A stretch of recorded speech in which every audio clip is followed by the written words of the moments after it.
E agora, confiados na graça do Senhor, de que tudo vai correr bem até o final, convido você a abrir a palavra de Deus em Apocalipse capítulo 2. Apocalipse capítulo 2. Nós vamos hoje dar continuidade à nossa série de pregações, nas 7 cartas do livro do Apocalipse. E hoje nós vamos estudar a carta à igreja de Pérgamo, Apocalipse capítulo 2, a partir do versículo 12. Nós lemos a mensagem de Jesus Cristo à sua igreja em Pérgamo. E diz assim a palavra de Deus: Ao anjo da igreja em Pérgamo escreva: Estas são as palavras daquele que tem a espada afiada de 2 gumes. Sei onde você vive, onde está o trono de Satanás.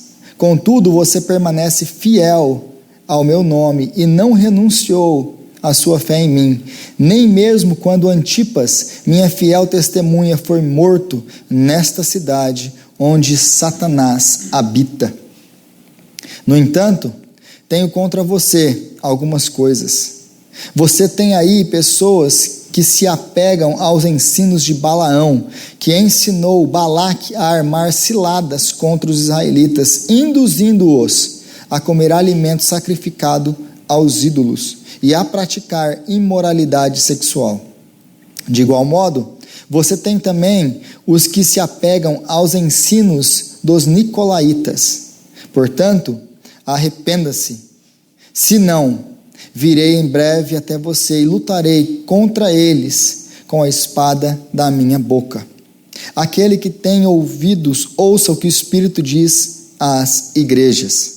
Ao vencedor darei do maná escondido. Também lhe darei uma pedra branca com um novo nome nela escrito, conhecido apenas por aquele que o recebe. Amém? Palavra de Deus.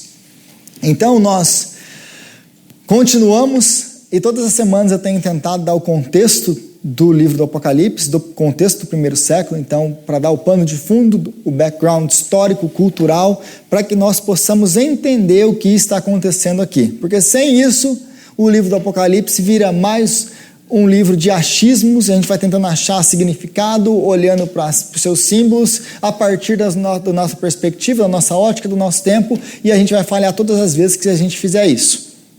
Então, um dos contextos que é muito importante entendermos para entender as 7 cartas em si, e esse contexto ele é aplicado para todas as 7 cartas, todas as igrejas da Ásia Menor, mas em especial para a igreja aqui em Pérgamo e para a próxima igreja em Tiatira, que é o contexto do quê? Dois fatos são importantes para a gente possa entender, para a gente poder apreciar melhor o que está acontecendo aqui. Então, 2 aspectos culturais importantes são: o primeiro deles é esse sistema aí que eu coloquei em parênteses, o patronage system, que em português eu coloquei o nome aí de sistema de patrocínio, porque como eu não sei como eles chamam isso aqui em português, então é esse sistema de patrocínio. Esse é um dos backgrounds culturais que a gente precisa entender. O segundo é o culto ao imperador, que é consequência desse sistema de patrocínio. Como que funciona esse sistema de patrocínio? Ele é um sistema de relação patrão-cliente. O patrão ele dava algo às pessoas e elas devolviam isso a ele, retribuíam isso a ele em forma de honras públicas. Esse sistema ele ia do cabeça do pater-famílias de todo o império, que era o imperador. Do imperador ele ia descendo a linha abaixo, vinha para os reis das províncias. Você lembra que o Império Romano, o que é um império, mais uma vez? Um império ele é formado por vários reinados. Então você tem um imperador e embaixo dele você tem vários reinos. Essa é a diferença de um império e de um reino. Um reino tem um rei. Um império você tem vários reis dentro dele, com um imperador. Então, esse imperador, ele abençoava, ele fazia benfeitorias para esses reis dentro do seu império. Ele dava favores, ele fazia algumas coisas, dava dinheiro, fazia alguma coisa em benfeitoria para aquele rei. Aquele rei, em consequência, ele ia fazer isso para os que estivessem debaixo deles, que são as elites locais, as pessoas, os escravos daquele lugar, ou as pessoas que foram livres, os trabalhadores. Então existia uma escadinha, começando no imperador, vai descendo esse sistema de benfeitoria. O imperador abençoa, faz o benefício aos reis, os reis aos seus súditos e assim por diante, até chegar no grau mais baixo da sociedade, do mais alto ao mais baixo da sociedade. Era assim que funcionava esse sistema cliente-patrão, ou sistema de patrocínio. E isso era muito forte no Império Romano. E aí, para você reconhecer o que o seu benfeitor fez por você, quando ele ia dar um discurso em público, você ia lá para aplaudir, para incentivar, para falar. Igual, você sabe quando os políticos se reúnem, e aí tem aquele monte de gente com bandeirinha. Eu não vou falar de nenhum partido político, mas você vê lá no Brasil aquela guerra que é, aí tem lá o partido A, vai lá e tem aquele monte de gente lá, aí depois tem o partido B, aquele monte de gente lá, e quando o partido A e o partido B eles se encontram, eles brigam, é aquele negócio doido. É mais ou menos isso aqui que está acontecendo. Os políticos da época, eles falavam em público. Aí a gente vai fazer isso aqui, vai fazer uma rua nova. Aí o povo ia lá aplaudir ele. Nossa, como ele é bom. Então eles iam lá elogiá-lo em público. Às vezes eles iam na porta da casa dele de manhã, enquanto ele ia sair para trabalhar, e ficavam lá gritando, elogiando ele, como ele era bom. Então eles iam fazer isso de uma maneira pública, em reconhecimento àquilo que eles têm recebido como benefícios. Então isso vai desde o imperador até o escravo menor no império. Funciona assim. Então sempre tem alguém patrocinando, bancando, dando alguma coisa, seja convidando você para um jantar, te dando cargos públicos, te dando dinheiro, te dando emprego, qualquer coisa. Tem essa relação de cliente-patrão. A Ásia Menor, que é onde é situadas as igrejas, as 7 igrejas da Ásia, onde estamos vendo que as cartas foram endereçadas, ela viveu por momentos de constante revolta ao império. Eles viveram em constante guerra, mas alguns dessas cidades, elas começaram a se voltar ao imperador romano e declarar lealdade a ele. Porque eles declaravam lealdade a ele, o imperador então começava a conceder favores a essas pessoas. Conceder favores a esses reis, mais uma vez, e a essas cidades. E então, como que eles devolviam esse favor do imperador? Em forma de gratidão pública, mais uma vez. E aí você começa a ver que os líderes da Ásia Menor, eles começam a agradecer tanto o imperador, ser tão devotos a ele, que aí nasce o quê? O culto ao imperador. Eles querem demonstrar lealdade ao imperador, eles querem demonstrar lealdade a Roma. A forma com que eles fazem isso é adorando o imperador. Agora vamos erguer um templo no nome do imperador e vamos adorá-lo como um Deus. Porque eles já são politeístas mesmo. Eles já têm vários deuses para tudo quanto é tipo de coisa.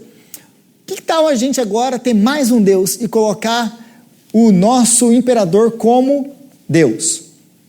Porque na cabeça dele, às vezes a gente esquece do contexto histórico e a gente não sabe que, por exemplo, Augustus, o imperador romano, quando ele conquistava um novo território, ele enviava os seus evangelistas.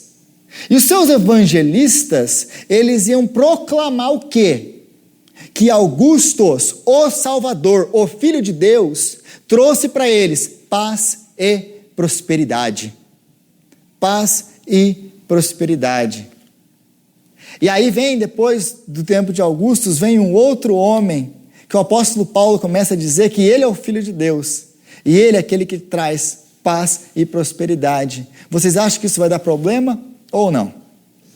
Então é isso que eles chamavam, eles chegavam a chamar o imperador romano de Deus, o Filho de Deus. E eles o adoravam pelas suas bênçãos recebidas. Bênçãos aí, né, com uma aspas bem grande. Por causa daqueles benefícios que o imperador dava a eles, eles então o adoravam. Então era esse sistema de você dá para a gente e a gente retorna isso em adoração para você.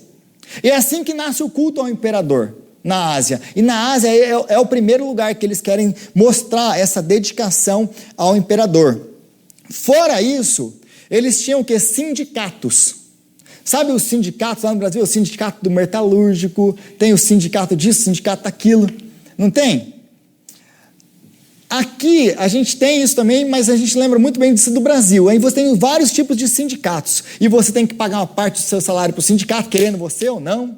Quem já trabalhou com isso sabe como é que funciona, eles arrancam de você querendo você ou não. E você é parte do sindicato. Esse negócio de sindicato não começou agora. No primeiro século, nós já tínhamos os sindicatos.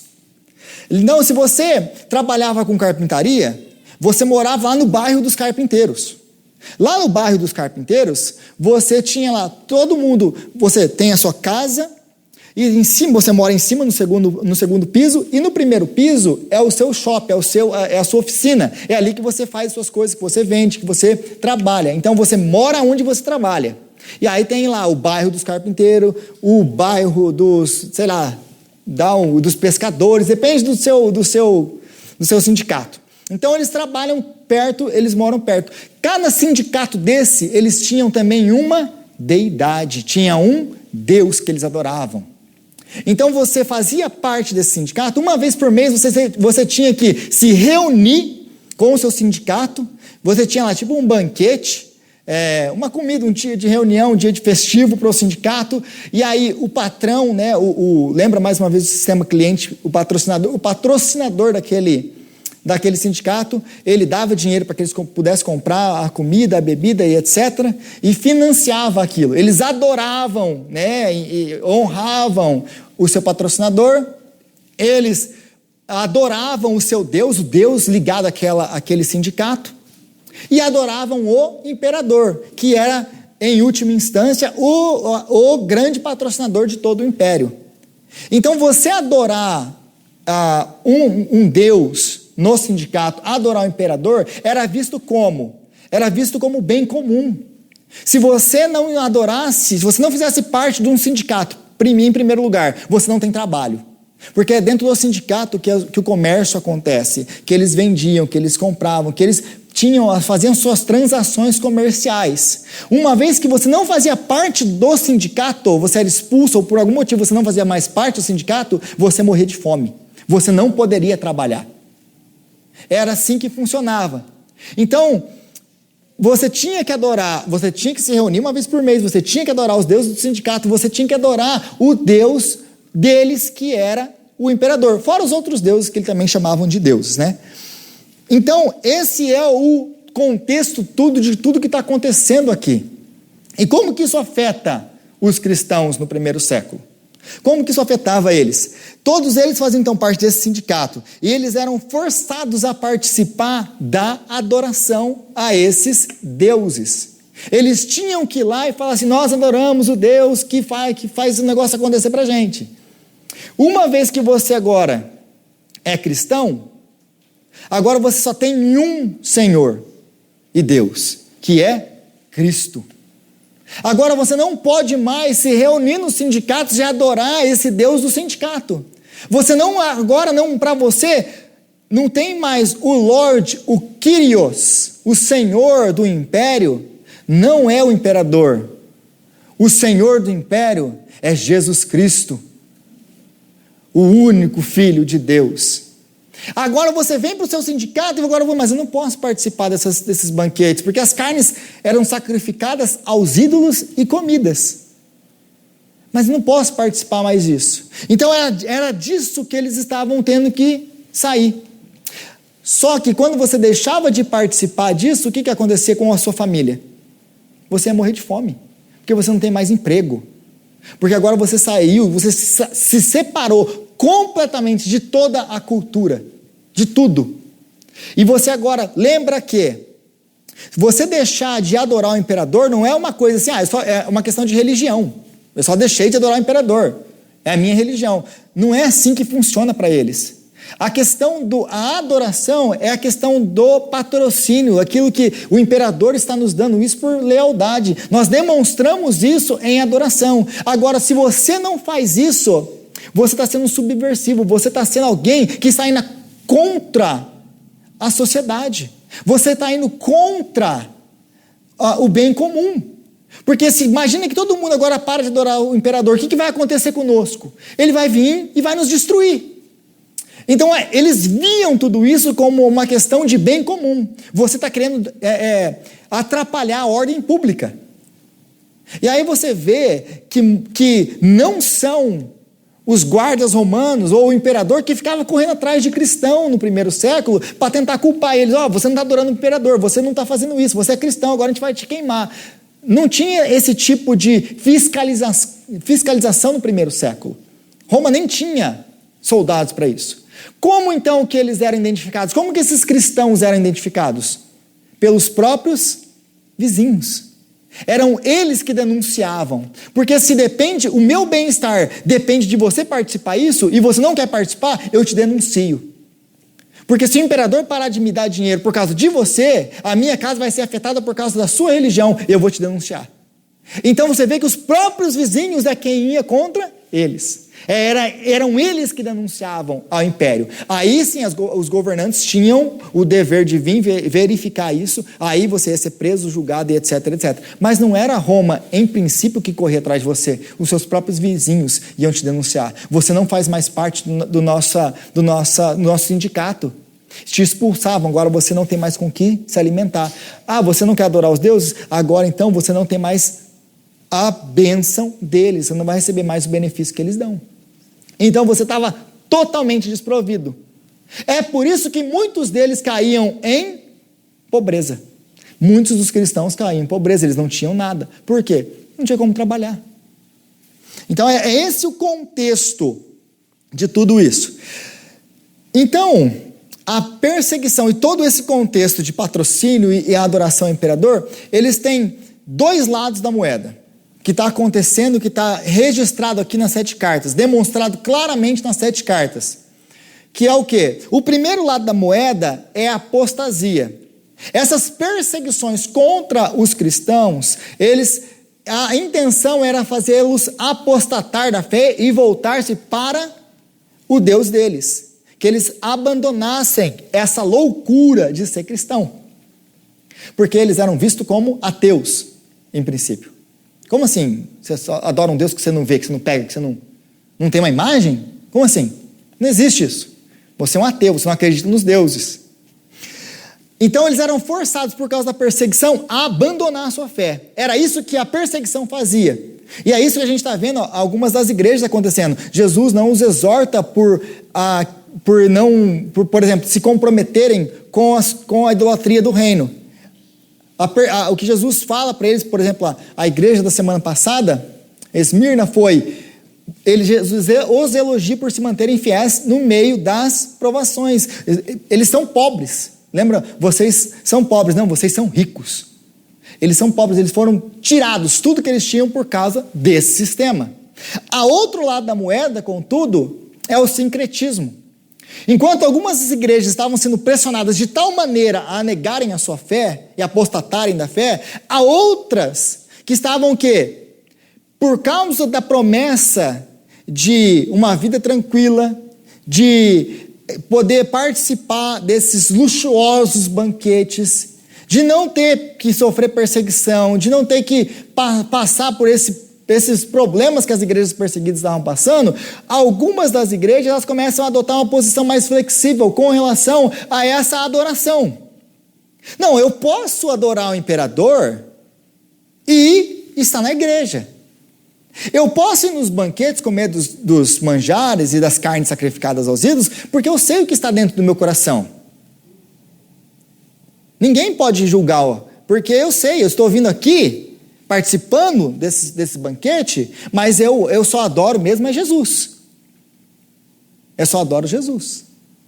Então eles estavam se comprometendo, eles estavam agora e trazendo essas coisas para dentro da igreja, fazendo o quê? Um sincretismo. Que é exatamente isso que nós estamos vendo na carta à igreja de Pérgamo. É exatamente isso que a gente vê aqui. E aí a gente vê isso porque no versículo 12, Jesus ele começa a falar, aquele que tem a espada afiada na sua boca. E por que Jesus ele fala espada afiada? Se você perceber todas as alusões ou metáforas que é usada para descrever Jesus, ela tem alguma coisa a ver com a igreja, com alguma coisa que está passando com a igreja. Por que ele descreve agora que ele viu Jesus, aquele que tem a espada afiada? Porque eles lembram que eles estão lutando contra as heresias. E como que você luta contra a heresia? Pela palavra de Deus. Porque a espada afiada aqui é a palavra. A imagem aqui, o problema de Pérgamo é a questão das heresias. Jesus é aquele que luta contra eles com a espada que sai da sua boca, que é a palavra de Deus. Então nós destruímos heresias com a palavra de Deus. É por isso que Jesus tem a espada afiada. E aí Jesus ele fala assim, eu sei aonde você vive. E onde que eles viviam? Em Pérgamo. Pérgamo, um pouquinho mais do contexto de Pérgamo, era um centro de muitos templos pagãos. Eles não apenas tinham um templo Augustus, eles tinham templos a um monte de outras deidades, um monte de outros deuses e deusas do panteão grego, romano. Eles adoravam tudo. Se você precisava de uma bênção em específica área da sua vida, você ia para Pérgamo e você procurava o Deus que tratava daquela área. Por exemplo, você queria sabedoria, tinha lá Atena, a deusa da guerra e da tática da sabedoria. Você queria se divertir, você tinha os cultos de Dionísio, o deus do vinho, da embriaguez, onde eles participavam de todo tipo de orgia sexual enquanto bebiam. E aí o transe era tanto que eles chegavam ao ponto de matar seres humanos enquanto eles adoravam. Se você precisava de cura, você tinha lá o deus Asclépio, que eles tinham uns rituais que eles colocavam as pessoas em transe, vinham pessoas do império todo para ser curado por esse templo, por esse deus. Eles colocavam eles numa sala escura à noite, deixavam eles em transe, dormindo lá, enquanto eles soltavam cobras que não eram venenosas para passar pelas pessoas. E essas cobras que iam trazer cura sobre a vida das pessoas. E é desse Deus, é dessa época que nós temos, que se você foi no médico recentemente ou não, você sabe que no jaleco dos médicos tem lá um bastão e em volta 2 cobras subindo. Isso vem desse Deus, isso vem dessa época. É por isso que a medicina tem o símbolo da cobra. Até hoje. Isso vem desse Deus, está ligado a esse templo em Pérgamo. Então, aí você tem aqui Jesus falando, eu sei aonde você mora. Então, todo tipo de deidade de deuses e deuses para serem adorados estão localizados em Pérgamo. Você podia ir lá procurando a bênção que você quisesse, que você achava. Era isso que acontecia em Pérgamo. Então, uma idolatria muito grande, muitos templos, etc. E aí Jesus fala, você então está aí onde que mora Satanás, no lugar onde tem o trono, Satanás tem o seu trono, ele habita aí. E aí os teólogos vão discutir por qual templo, ou ao qual templo Jesus está se referindo. Porque tem pelo menos 3 grandes possibilidades e muito mais. Jesus podia estar se referindo a Zeus, que era o Deus maior do panteão, era o pai de todos, o grande Deus dos deuses gregos. Você tinha Augusto, o próprio imperador. Você tinha aí o Asclépio de novo, que tinha o símbolo como cobra. Então você tinha vários desses deuses. Qual deles Jesus está se referindo? Então, a gente não tem certeza de qual deles, mas uma coisa é certa, é uma denúncia a todo esse sistema de idolatria. E antes que você comece a pensar aí, nossa, eles adoravam esse monte de imagem, isso e aquilo outro, as nossas imagens hoje são diferentes. Porque nós não nos ajoelhamos perante a imagens feitas de metais, mas nós nos ajoelhamos ou nos prostramos na face dos televisores, dos monitores, dos celulares e de tantas outras coisas que brilham aos nossos olhos, que tomam todo o nosso tempo, porque nós não temos para Deus, nós não temos tempo para Deus, mas para as outras coisas. Eu gosto muito de uma frase que foi o John Piper que disse uma vez, sabe que existe Facebook, Instagram e todas as outras mídias sociais? Para que no dia do julgamento, a falta de oração não seja acusada por falta de tempo. Porque nós temos tempo, nós não fazemos porque os nossos deuses não deixam, que são os deuses da nossa época. Nós somos modernos demais para adorar imagens, mas nós adoramos qualquer outra coisa que nos coloca, que é colocado na nossa frente no lugar de Deus. Nosso trabalho, carreira, e você coloca qualquer outra coisa, porque tudo que toma o centro, que é Deus, na sua vida, é a idolatria, e Deus odeia e abomina isso. Então, Jesus aí no versículo 13, ele diz assim,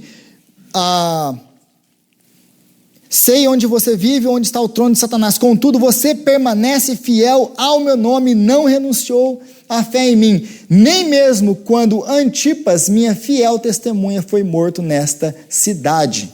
Então eles estavam passando por uma perseguição tão dura que Antipas, possivelmente um dos líderes da igreja, foi morto por causa da sua fé, por causa de confrontar esse sistema. Então, Satanás, em primeiro lugar, a primeira coisa que a gente vê é que Satanás ele tenta destruir a igreja através da perseguição. A primeira estratégia que Satanás tenta fazer aqui para destruir a igreja é através da perseguição. Ele persegue a igreja. Mas o que acontece quando Satanás persegue a igreja? O que acontece quando o sofrimento vem sobre a igreja? Acontece uma coisa, Deus peneira a igreja.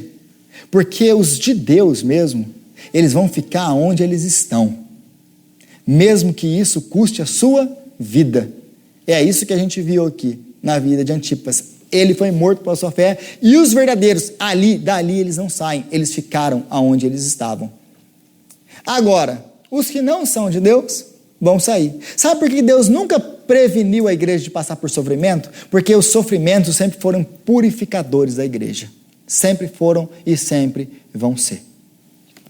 Então Satanás tenta destruir a igreja através da perseguição, e não funciona, porque a única coisa que ele conseguiu é que o povo se juntasse mais ali e fosse mais, se apegasse mais uns dos outros e a Deus. E aí ele troca a estratégia.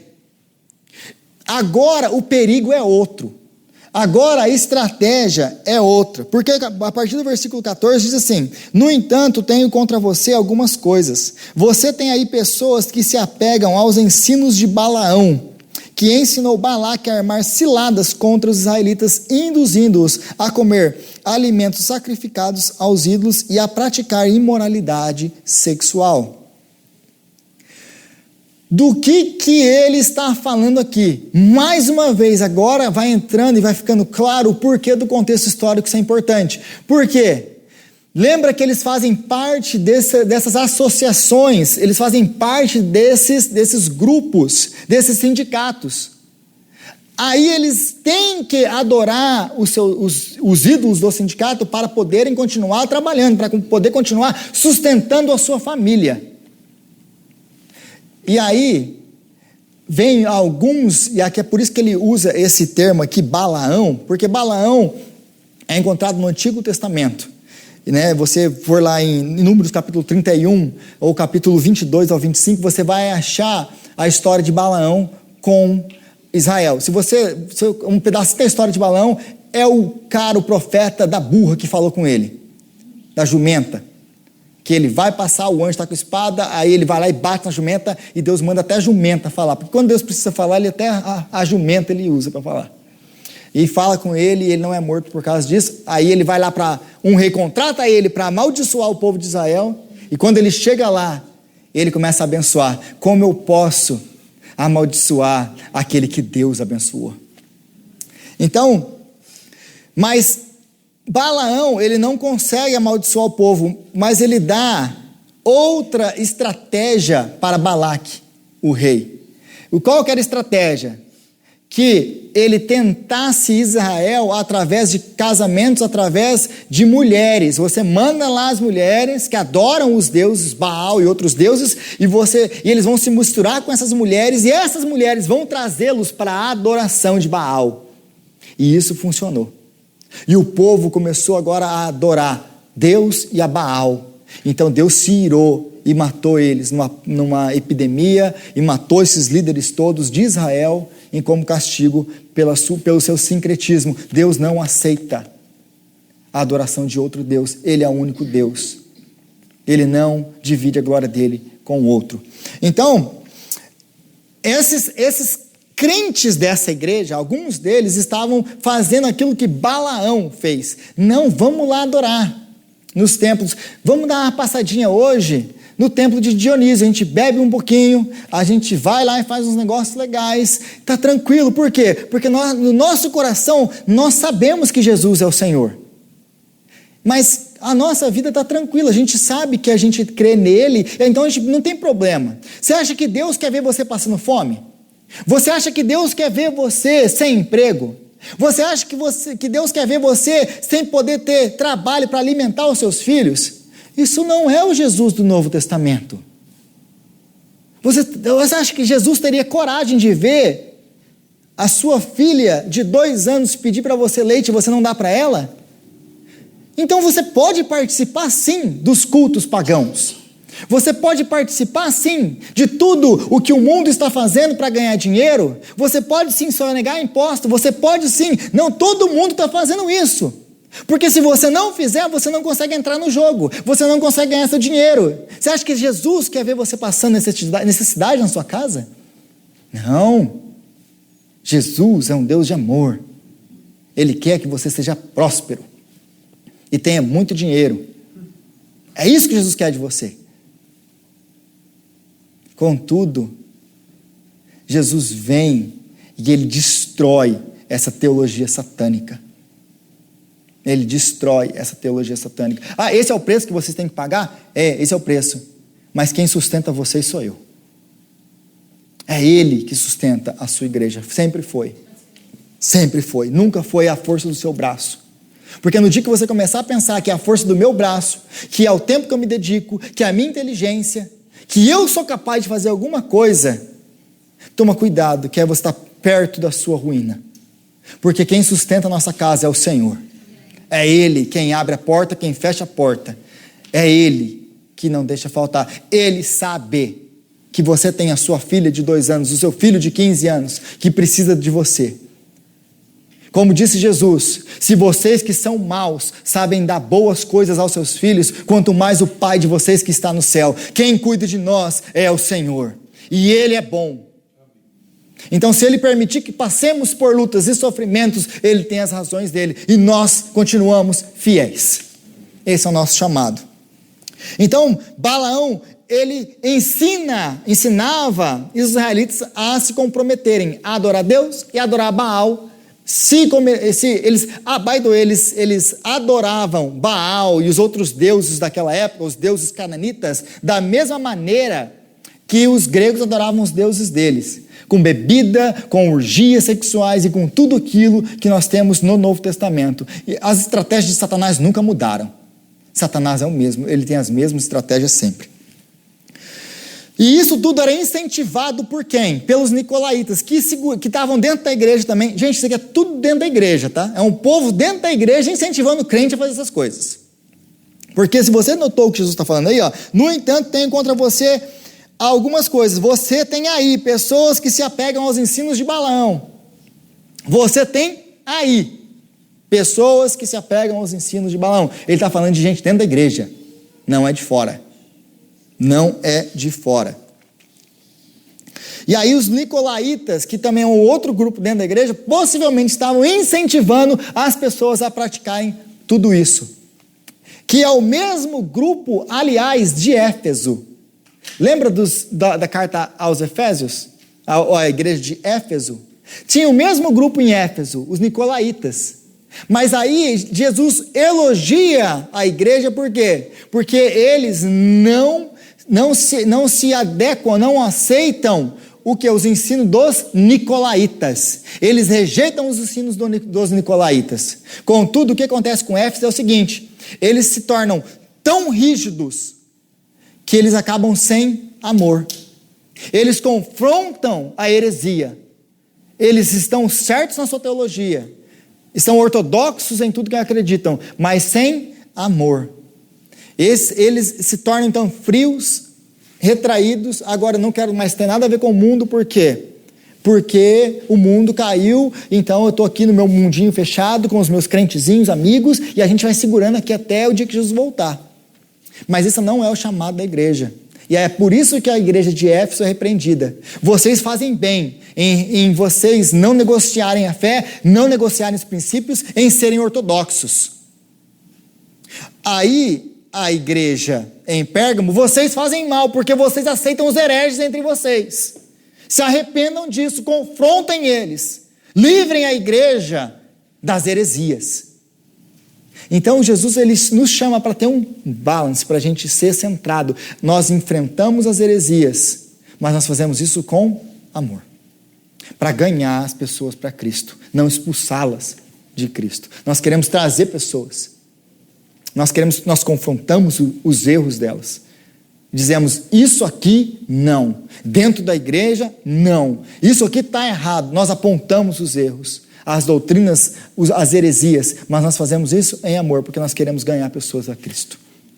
Esse é o nosso chamado. Mas nós não toleramos qualquer coisa e não ficamos calados diante das heresias, porque se nós ficamos calados diante daquilo que Jesus odeia, Jesus vem contra nós em julgamento. Então nosso chamado é fazer isso. É o que? Se arrepender quando existe isso. É o que Jesus convida a igreja a fazer no versículo 16. Arrependam-se. Arrependam-se. Então não eram todos, se você ler, não eram todos que participavam desses cultos, dessas orgias. Tinha um povo, um remanescente fiel dentro da igreja, como sempre tem. E aí Jesus fala: vocês se arrependam. Eles não participavam, os fiéis não participavam, eles ficavam lá, contudo eles não confrontavam. E essa passividade Jesus não aceita. E Jesus ele não aceita a nossa passividade diante de heresia. Ele não aceita a nossa passividade enquanto dentro da igreja começa a aparecer doutrinas estranhas à palavra dele. Nós somos chamados a avaliar toda a doutrina segundo a palavra de Deus. E aí Jesus é o que tem a espada afiada. Mais uma vez, ele começa no versículo 12 falando que ele tem a espada afiada. No versículo 16 ele repete de novo que ele tem a espada afiada. Os cristãos então eram denunciados. Lembra do contexto? Os cristãos eles eram denunciados por causa da sua fé. E qual que é mais uma vez, outro contexto histórico do que está acontecendo? Pérgamo era uma das cidades da Ásia Menor que tinha o direito à pena de morte. Eles poderiam executar pessoas. Lembra que Jesus, os judeus não podem executar Jesus porque eles não têm o direito à pena de morte? Lembram disso? Que eles têm, por isso que levar os governadores romanos, e aí fica que ele leva e traz Jesus para lá, leva e traz Jesus para cá, porque eles não têm direito. Até que então que eles tenham permissão, vai e faz o que vocês quiserem com ele. Mas eles não têm esse direito. Pérgamo, o prefeito, os governadores de Pérgamo tinham o direito da pena de morte. Então, o que Jesus está mostrando, que mais uma vez está associado ao problema da igreja, é isso. Eles têm o quê? O direito de matar os cristãos. Os cristãos são denunciados, chegam à presença dos governadores. Os governadores falam: adorem o imperador. E eles falam: não. O que os governadores vão fazer com eles? Matá-los. Eles tinham esse direito, o direito à espada. Contudo, o que Jesus está dizendo aqui na carta é que não são os governantes de Pérgamo ou mesmo o imperador que tem a espada na mão. Sou eu quem segura a espada. Sou eu quem controla todas as coisas. É o Senhor quem tem o direito de matar e deixar viver. É Ele quem dá vida e que tira. Lembra de Jesus mais uma vez em Mateus capítulo 10.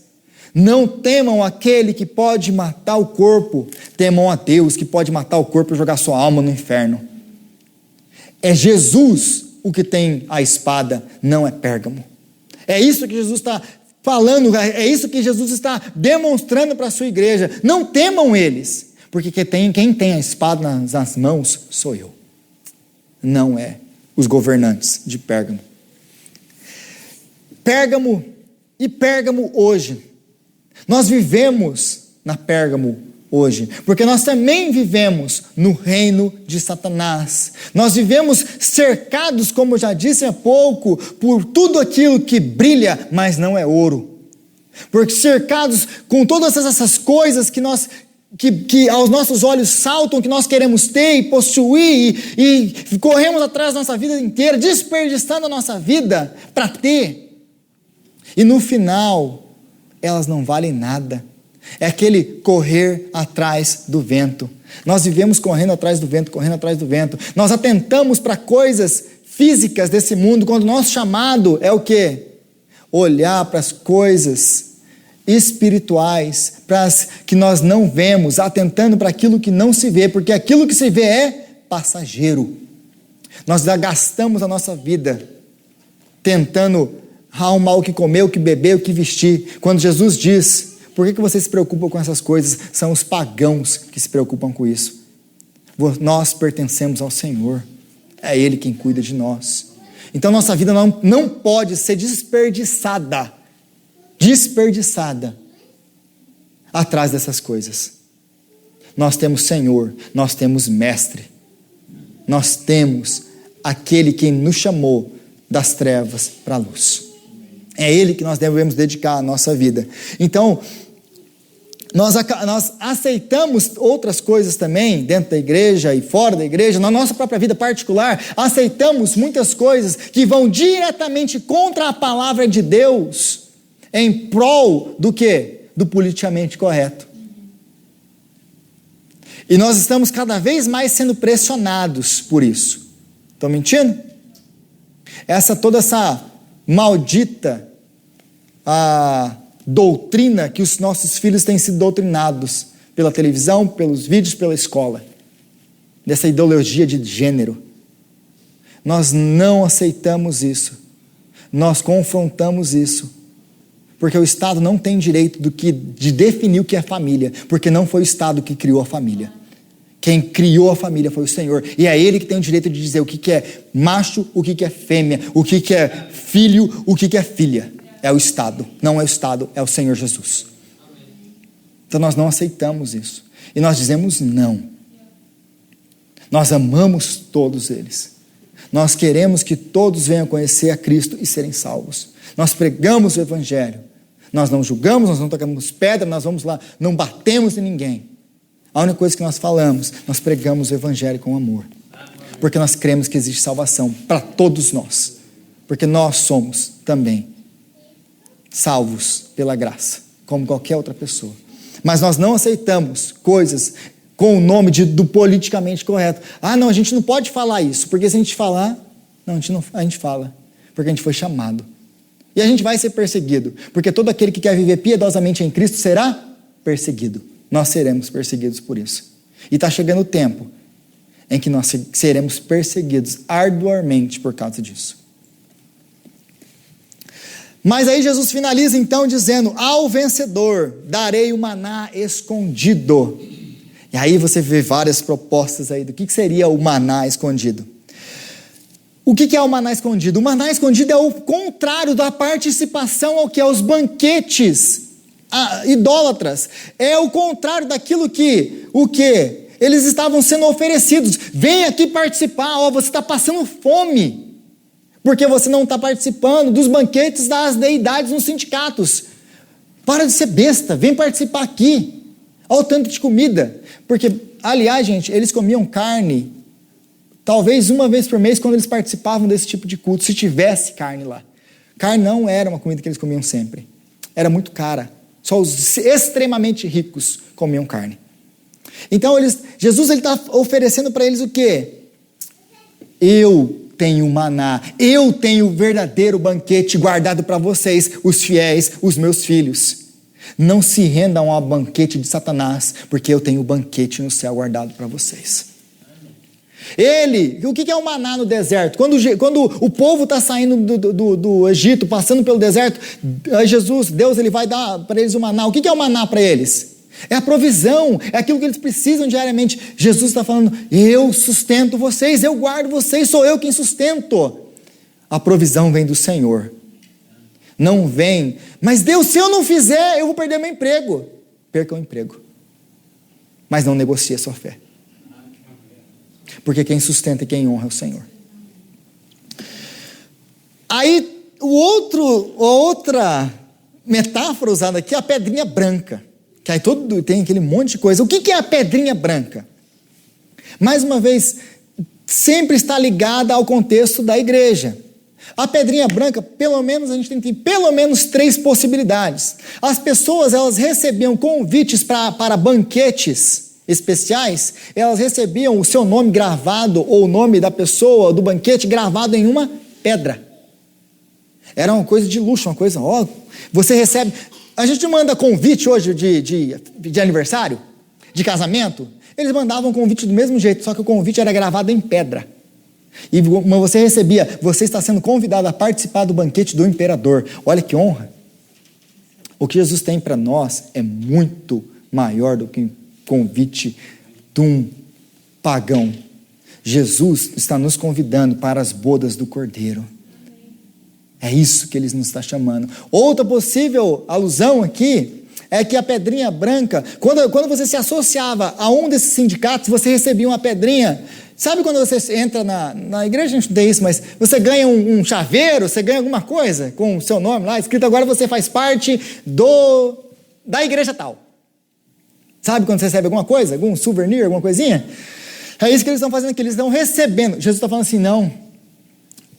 Você está recebendo a pedrinha branca com o novo nome, porque você pertence a mim, ao reino de Deus, e não a sindicatos feitos por homens que adoram outros deuses. Você me pertence. E tem um outro contexto que também os juízes usavam para apresentar o quê? O final de uma sentença. Se a pessoa era sentenciada ou absolvida. A pedrinha branca, ela era dada no caso da pessoa ter sido absolvida de condenação. A pedrinha preta, a pessoa estava condenada.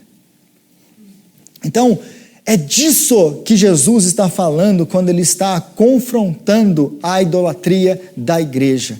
Ele está confrontando a igreja, se mantenha fiel a mim.